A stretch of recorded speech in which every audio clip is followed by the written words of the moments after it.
There's something coming out of the water, no? Or am I crazy? What's that? Alien hippos are invading Colombia. They're here because of notorious narco-trafficker Pablo Escobar. The kingpin's pet hippos escaped from his ranch and have gone rogue. In this moment, we cannot control them. This dangerous invasive species has to be stopped. It's just a matter of time before somebody gets caught in the jaws of a hippo. Now, a daring experiment to control the beasts. Okay, shake your stick here for me. Okay. Mind this hippo, mind this hippo. But as a crack team tackles Escobar's bizarre animal legacy, it enters a Colombian red zone. In this type of area, you do not want to get caught up with a cartel. Together, they're united on the hunt for Pablo Escobar's hippos.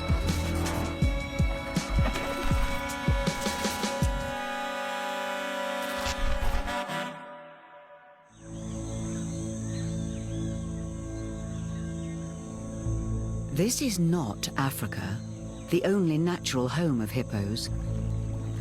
It's Colombia, over 6,000 miles and an ocean away. This natural paradise in South America is a perfect habitat for hippos. But they shouldn't be here. And this alien species is spreading. An unnatural disaster in the making.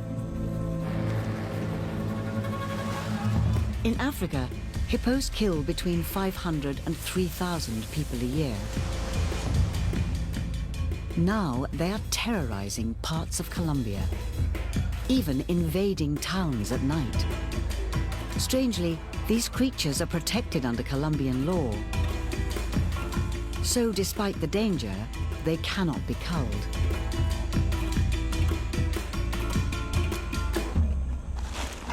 Wildlife vet Dr. Gina Serna has been tasked by the government to find another way to control the booming hippo population before someone gets killed. You cannot trust hippos. Look, the teeth, they fight and they hurt each other a lot. So imagine what they can do to a human. He's one of the first hippos that had born here in Colombia. Colombia's hippo occupation took root in the 1980s. The culprit? One of the world's most wanted men. Billionaire drug lord Pablo Escobar. A violent criminal responsible for killing thousands of people. During his regime of terror, he amassed a colossal fortune from trafficking cocaine. Pablo's hideaway was Hacienda Nápoles, a luxurious playboy ranch where he entertained friends and members of his drug cartel. Among the attractions was an impressive collection of dinosaurs. But Escobar wasn't content with fake T-Rexes. He wanted real animals to roam his ranch. In the 1980s, he built an exotic zoo of illegally imported wildlife.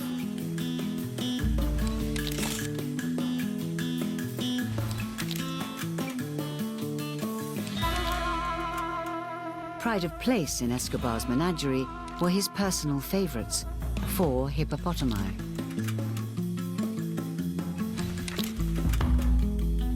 As a gift to the people of Colombia, he opened his zoo free of charge.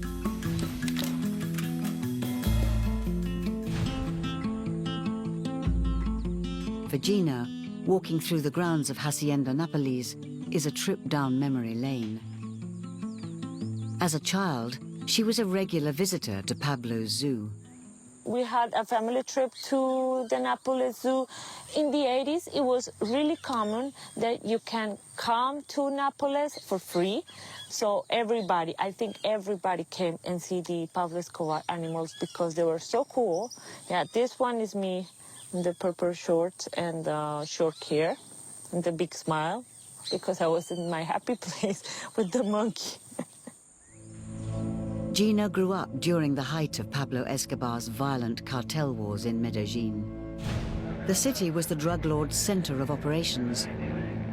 It suffered some of his worst acts of terrorism, which killed thousands of innocent people. I was born in Medellin, and all my family is from Medellin. In the 80s and 90s was the big violence here in Medellin because of the narco traffic. Every day was bombs and stuff in Medellin that was so dangerous to go out. And that became the normal. It was a childhood lived in terror. One of Escobar's bombs ripped Gina's family apart. My dad died at the early 90s because of the violence in Medellin. So it was really a tough time. The city was on war because of Pablo Escobar.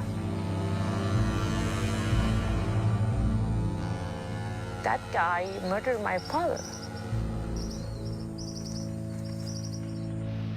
In 1993, the drug lord was killed in a rooftop gunfight.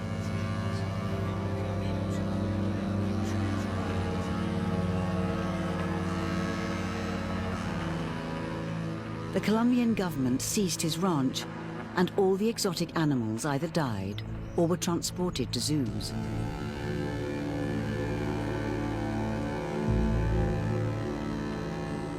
The only exception were Escobar's hippos, which remained wallowing in the lakes at Hacienda Nápoles.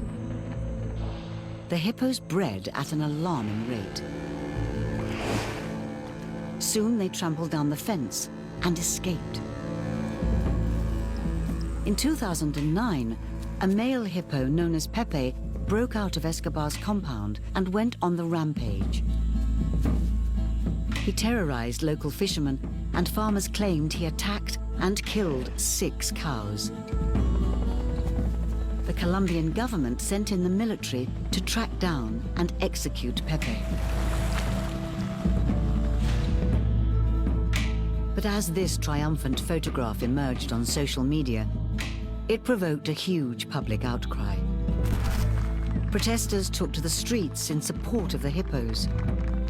As a result, a judge ruled it illegal to hunt hippos in Colombia, setting up an ecological crisis. An exploding population of invasive animals that cannot be killed. For me, hippos are not Pablo Escobar. For me, hippos are not drugs. For me, hippos are animals. That's it. But they are invasive species. We have to work with them and try to figure out the best way to control them. To help Gina on her mission to contain Escobar's hippos, she's called in the services of Chris Hobkirk. He's a South African big game capture expert, skilled in relocating large and dangerous African animals,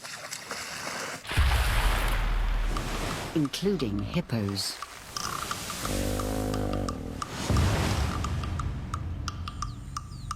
Gina brings Chris to Hacienda Nápoles, the epicenter of Colombia's hippo problem.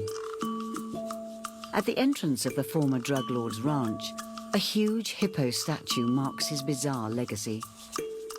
Can I be 100% honest here? It is literally the ugliest form, shape, and color of a hippo I've ever seen in my life.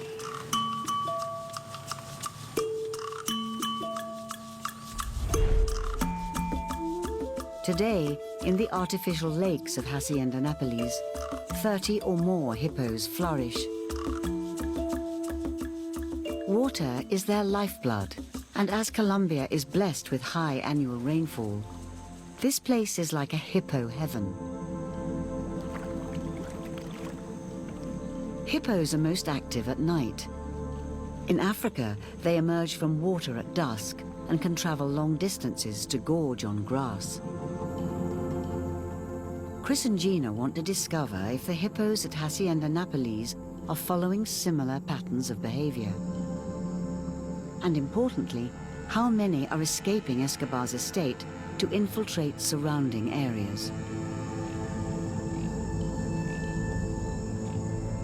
Right on the park boundary, their worst fears are realized. So dangerous. This is their territory. These are their areas. They know their areas. We don't know their areas. So if we're not really quiet, we could be in big trouble.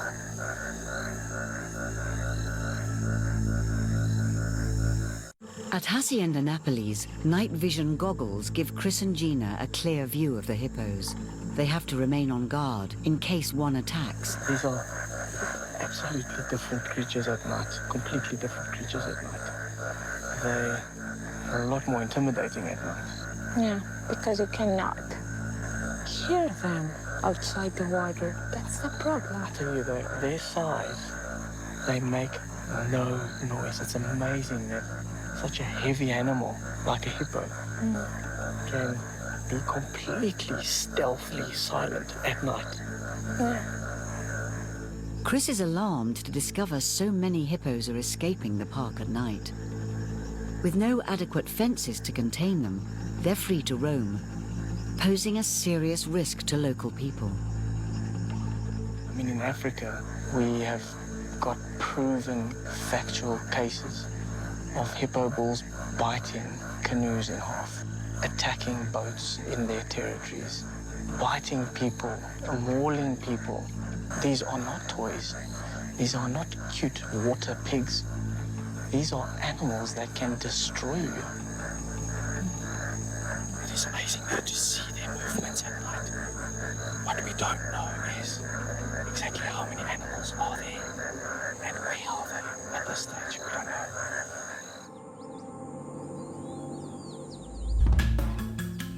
Chris and Gina decide to set up a series of motion capture cameras within an 8-mile radius of Hacienda Nápoles. Look, there are a lot of footprints from the hippos, so hopefully we're going to catch them tonight. The camera trap works 24 hours. Every time something passes here activates. The cameras will help them determine how far the hippos are roaming away from Nápoles. If they're spreading far and wide, the population could prove very difficult to control. So if we can put up a whole bunch of these cameras in strategic areas around the problem red zones, if you will, dangerous areas where we think the hippos are going, we can then build a network of information to understand them scientifically better. Gina and Chris leave the cameras to record over several nights.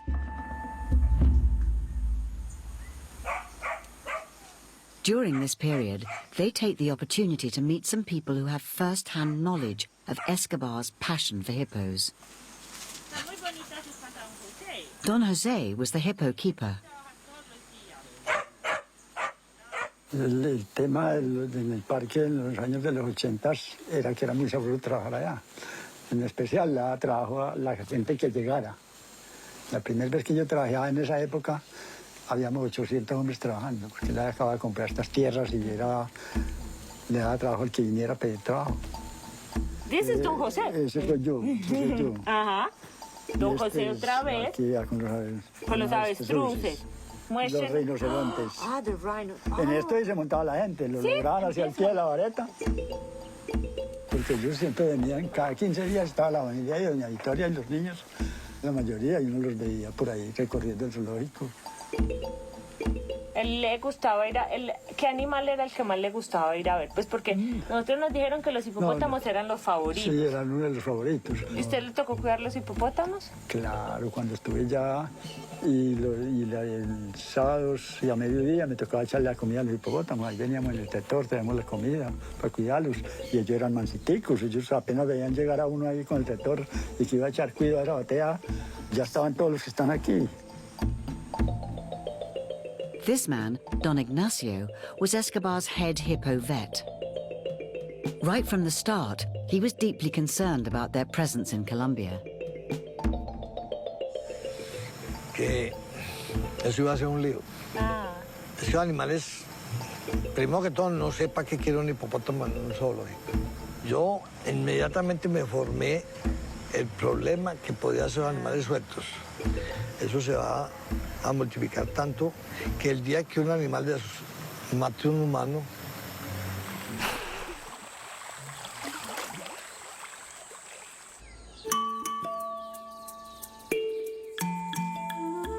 48 hours have passed since Chris and Gina set the motion capture cameras, and they're eager to review the footage. They make use of an abandoned shack just outside the boundary of Hacienda Nápoles. Right, let's see what we got. Look. These images were recorded a mile from the park. Chris and Gina are shocked by the number of hippos in the frame. So out of the estimated about 30 hippo that we have at Nápoles in the lake. Oh my God. 1, 2, 3, 4, 5, 6, 7. Oh my God, there's so much. 8. 8, oh my God. The footage confirms that every night hippos are routinely venturing well beyond the perimeter of the park to graze. And the cameras reveal they're traveling considerable distances. And that's, yeah, that one's about 10 kilometers away from the dam or the lake at Nápoles. And the little baby went with. Yes. The big concern is that some hippos might not be returning to Hacienda Nápoles, choosing instead to set up new territories in the wilds of Colombia.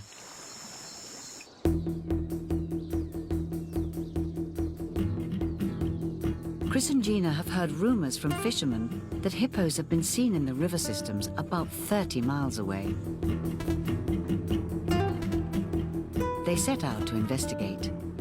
So we are in Cocorna Station. This is downriver from Hacienda Nápoles, and we have heard that here are hippos in these rivers. The Cocorna River is a tributary of the Magdalena, a major river bisecting the entire country. If the reports are true, it could be disastrous. Even if a reinforced fence was to be built around Hacienda Nápoles, it would be too little, too late. That is our worst nightmare in this moment, because the hippos could be anywhere. The people depend on this river for their livelihoods. The presence of hippos could make this a very dangerous place to be. I mean, in Africa, the highest cause of death between a human and an animal is hippo biting people close to the rivers, close to the dams, and at some stage there's going to be an accident. Yeah, of course. And then? I don't know. What are the people going to do if a hippo bites a child? Buenos días. Bien, gracias. ¿Vamos a ver hipopótamos hoy? Sí, claro. Arriba abajo. Muy bien. A local fisherman confirms that he's seen hippos in the area Le pague. and offers to show them where.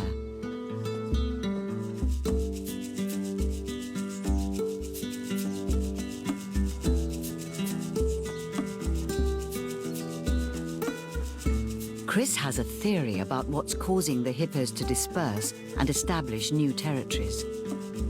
What happens in normal African hippo population dynamics is you're going to have these young bull hippos being born in a pod.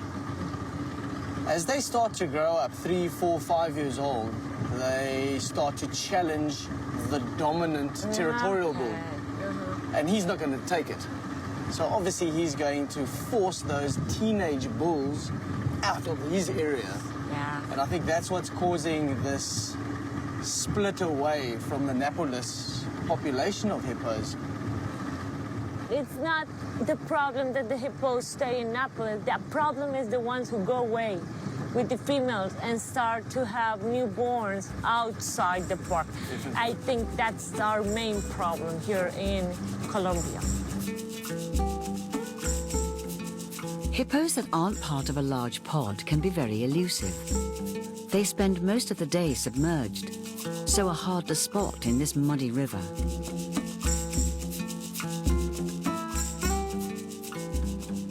After 3 hours of searching...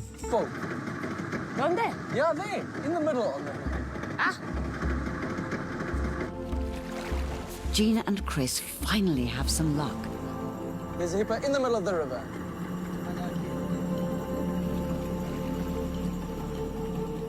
Can you believe it?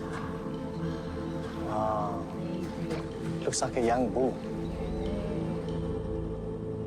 According to Gina, this is the first recorded footage of a hippo living wild in a Colombian river.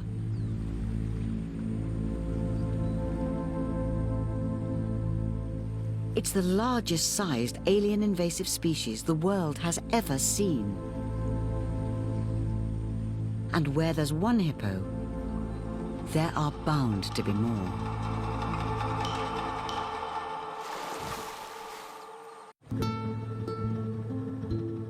Chris and Gina have witnessed what they believe to be a male hippo living in the Cocorna River 40 miles from Hacienda Nápoles.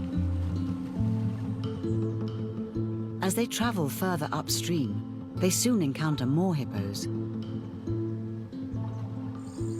Wow, check. Have a look there, have a look. Oh, you're not gonna believe it. Yes, it's coming out. Before them is clear proof that Escobar's hippos are adapting well to their new home and breeding in the wild. Well, it's not very surprising that she has a baby. Just look around. I mean, this place is hippo paradise. If you look in Africa, the breeding seasons for hippo are so dictated by the seasons. If we have a horrible drought that lasts for 2 or 3 years, the female hippo just will not have babies. And from what we're seeing here, I mean, I don't think there is a restriction on when the mothers are going to have babies or not, because it's just green and lush all year round. It's actually an ecological disaster for Colombia. Hippos are called ecosystem engineers. They change their environment, producing vast amounts of feces. This reduces the visibility and oxygen content of the water, killing off fish and vegetation. We are starting to learn about the hippos here and what the cost of having hippos in our ecosystem. Gina suspects the hippo's presence in Colombia's rivers is already having a damaging effect on the native species. We talk with the people, so right now there's no more manatees in this area, so I think that's because the hippos are here. The fishermen also tell us that not so much turtles in the past, and the fish also is like reduced. So I think it's because of the hippo, and it's going to be trouble. It's now starting to be trouble, yeah. To compound the problem, it's thought the hippos here are breeding every year, twice as often as their African cousins. And as they can live for up to 40 years, a female Colombian hippo might be capable of producing 10 babies in her lifetime. The estimated population of 60 hippos could soon explode in number. With none of the natural African predators, there's nothing to keep the population in check. They appear to have no fear.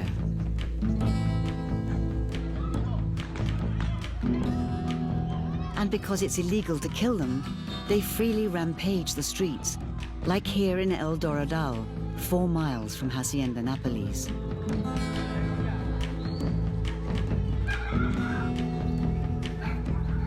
Astonishingly, there have been no human fatalities. Yet.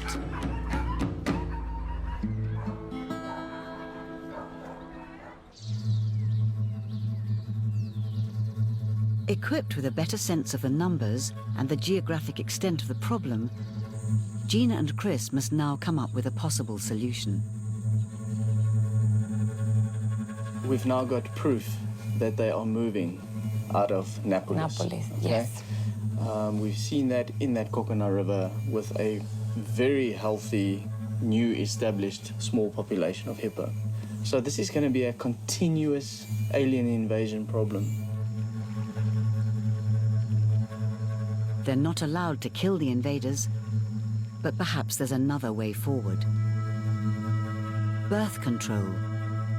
If they can prevent the hippos from breeding, it could prove to be a long-term solution. But this will require sterilizing the hippos one by one through surgery in the field, something that Gina's never tried before. It's not that common that you do a surgery in a hippo. So for us, it's very interesting, and we're going to learn a lot. It's an ambitious plan. Sterilizing a hippo is a cumbersome operation under the best of circumstances. They decide to start at Hacienda Napoles, the source of the problem. Their challenge is to lure in a suitable hippo patient and catch it. They have a secret weapon: carrots. That's like the main thing they love here. That's interesting because in Africa, we have a very dry season. So we use a type of grass. It's called lucerne. But you guys have got so much beautiful, nutritious grass all year round. I suppose, yeah, the carrots will work well. Just outside Hacienda Napoles is an old cattle corral. The Africans call it a boma. It should make an ideal trap for hippos. Gina will be in charge of this endeavor.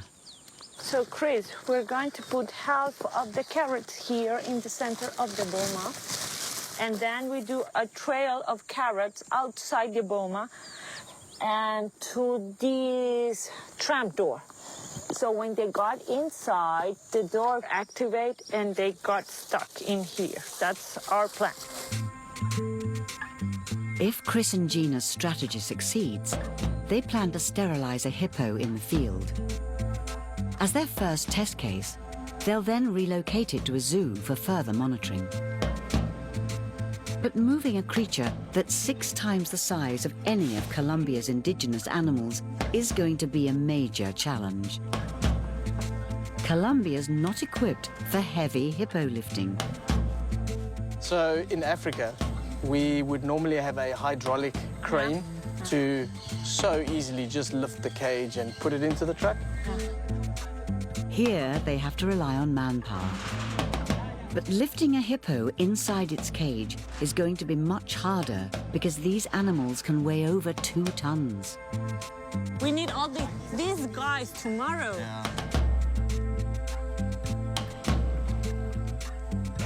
As night falls, it's a waiting game for the team.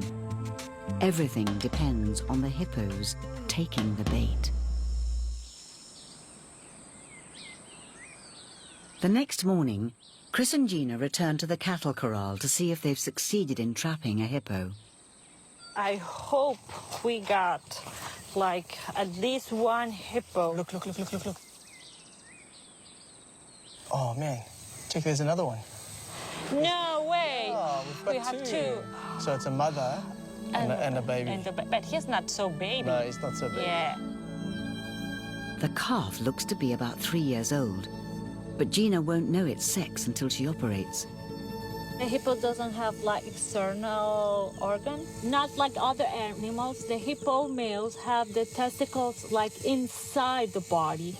So you have to put anesthesia and you have to open and then you search. Is female or male? Sterilizing hippos is a rare procedure anywhere in the world.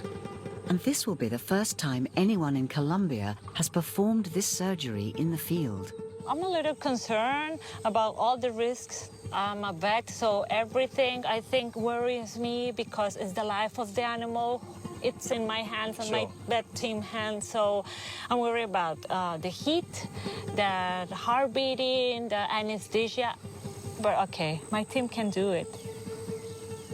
The following morning, Gina and her veterinary team meet to start operating on the two animals. We're gonna prepare the darts. With this one? Okay, so this one with the flight is live. It's alive, so be careful. Hippo's thick skin and sensitivity to veterinary drugs makes them one of the hardest animals to sedate. Getting the dose right is a case of trial and error. First, Chris targets the mother.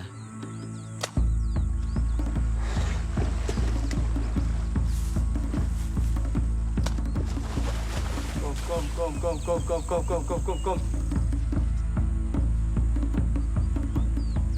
The team has named these hippos. Catalina is the big mum. Okay, come. Sorry, Catalina. And the baby, whose sex is unknown, is Imbuvu. Come, boo-boo.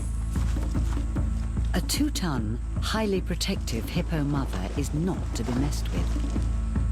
Chris must make sure that both hippos are fully sedated before Gina can approach. We cannot allow our team go in right now because it's really dangerous. So, Yeah, it's going. yeah, Right. it's perfect. out. You need another dart? Perfect. No, it's good. Look, it's in. Okay. This is the most dangerous moment for Chris. Okay, shh. If the dose isn't right, they may wake up suddenly and attack. He's got to blindfold and secure them.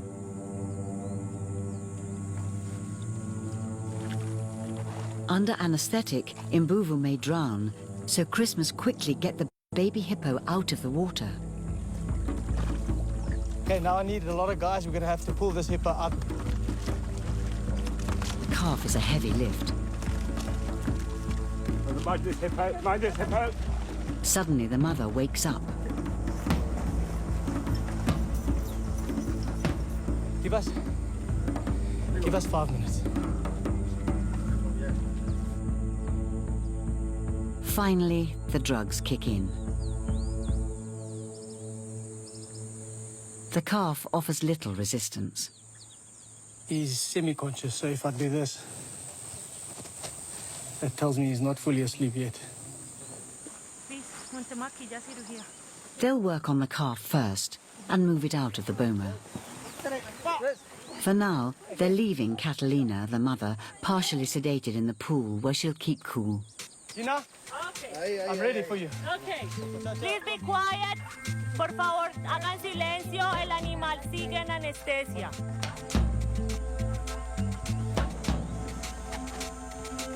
After a stressful hour, Gina is finally able to prepare for her operation to sterilize the baby.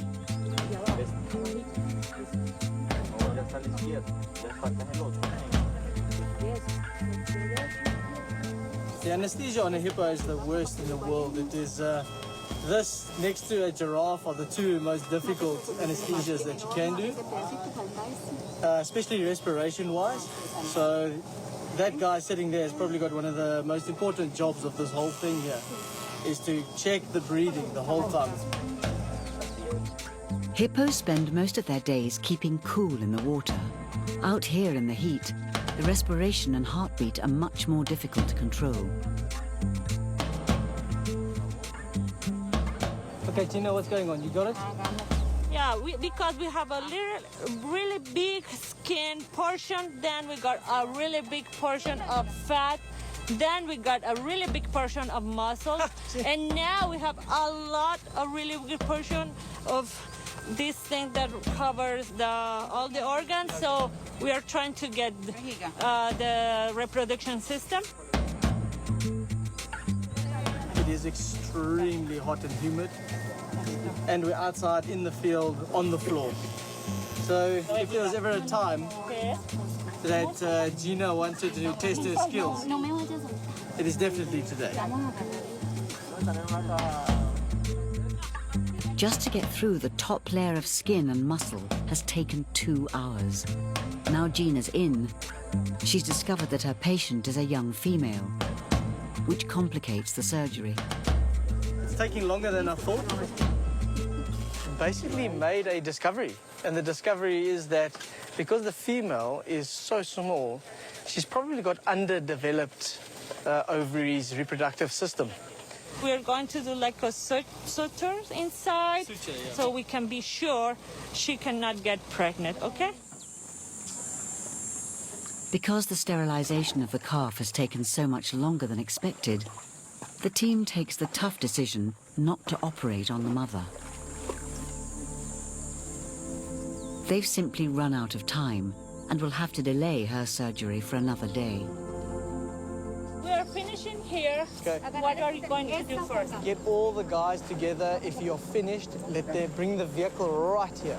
Okay, Put her on. There's enough guys to just lift her on and get going. no problem. Okay.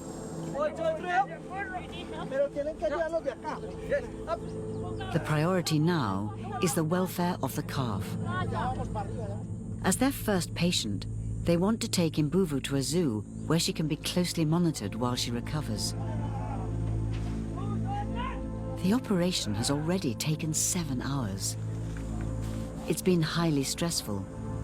Gina is exhausted. You did good. You did good. 100% fine. Okay? There's a 300-mile journey ahead, and it will be vital to keep Mbuvu cool and hydrated. Okay, let's go. Vamos. Yay. We're lucky. Look at the weather. Yeah. Nice and cloudy, no rain. So perfect conditions for And everything's going fine on the road, so we're so lucky. But the trip isn't going to be easy. Still sedated, Mbuvu is lying with all her weight bearing down on her immobilized limbs. She needs to reach the zoo as quickly as possible so she can stand up and exercise her legs. Too much time spent in this position could cause permanent damage. 10 hours in, the team passes through territory controlled by bandits. Foreigners are not welcome. We've just been told to come stand at the back of the vehicle. We are too foreign. The bush telegraph must be amazing. In this cartel land, these guys are talking to each other, sending messages faster than this truck can drive, telling them that there's foreigners in the back of this vehicle. And in this type of area, you do not want to get caught up with the cartel.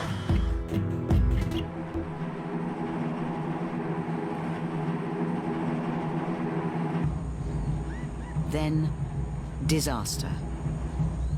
The road ahead is blocked. We're in the middle of the road and we found out there is a big truck who is jackknifed off the road and we cannot pass. Mbuvu badly needs to get out of the cage. We are so worried because she has to get now to the park. She cannot stand up, so I'm really worried about my patient.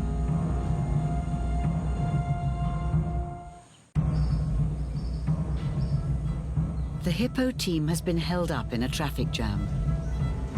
They're in one of the most dangerous parts of Colombia, controlled by guerrillas and drug cartels. We're in Puerto Valdivia. This is like a red zone here in Colombia. And we have all these illegal groups. They are here, so that's why we cannot take out our camera. So I don't want to put the team in trouble, but I want that my Hippo truck going to be the first one to pass. What a day. We're shaking. We are in hostile territory in the middle of Colombia. We've been told not to film. I mean, it's 100% clear who the bandits are and who they aren't. They're around. And so the atmosphere is tense. There's people watching us constantly.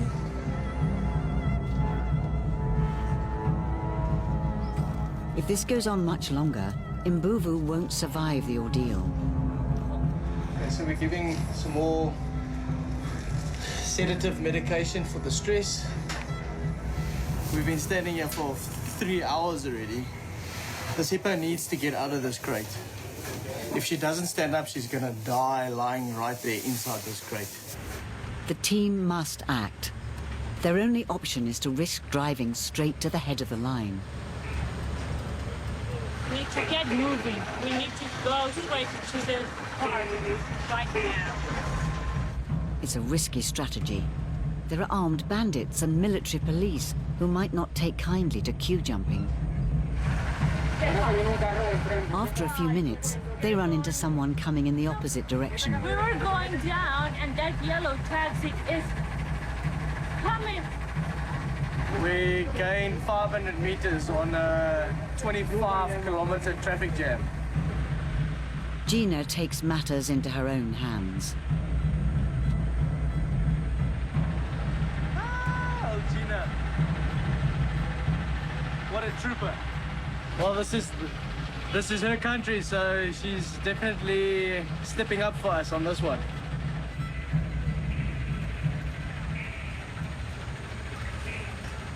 Gina manages to negotiate with the military police. So we're the only ones who can cross. The other people cannot go, but go.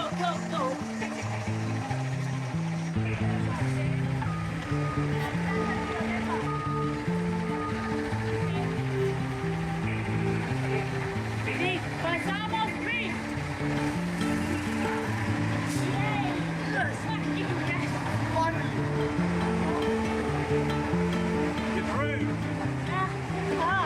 I tell you, there's no ways I expected this kind of chaos in Colombia. Come to Colombia, catch a hippo, take it to a zoo, and your job is done. Oh man, it just feels like this job's never gonna end.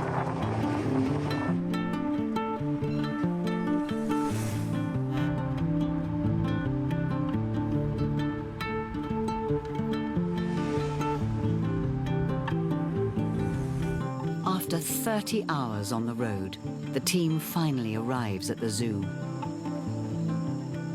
It's imperative that they get Mvuvu out of the truck as quickly as possible. 1, 2, 3. Ahí está bien. Okay. So when Mvubu starts to walk out, we have to be so quiet. Please, please, please, quiet. Nobody moves, nobody makes a sound. Otherwise, she's going to react to that movement and she's going to break out of this facility.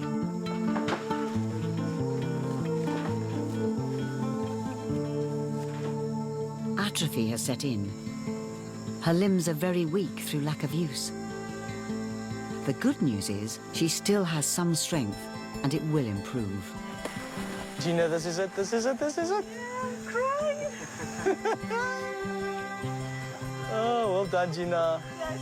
That swimming is going to help so much for the atrophy. And she's drinking as well. She's thirsty. Yeah, and Jara's so interested. I'm so crying my tears out because now she's safe and she's swimming, and what Chris says, she's going to help that swimming to all the muscles and the nerves, and we had put a lot of medications before she got to the cage, so I'm happy with it. I don't need it. And the great news is that Mvuvu won't be alone. There's another young resident female here, and they're already calling to each other.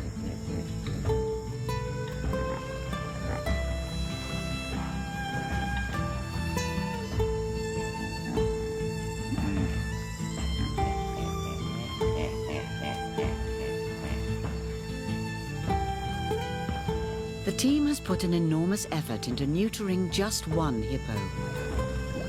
But the problem is, up to 60 fertile hippos remain. There's still a mountain to climb in finding an adequate solution to controlling this invasive species.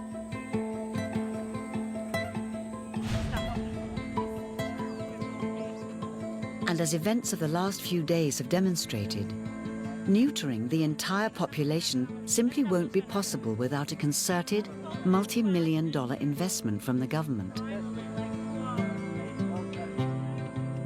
I think I will sit down with the authorities of Colombia, and I'm gonna tell them we have to start sterilizing because we have to stop the reproduction, and we have to educate people all around Colombia.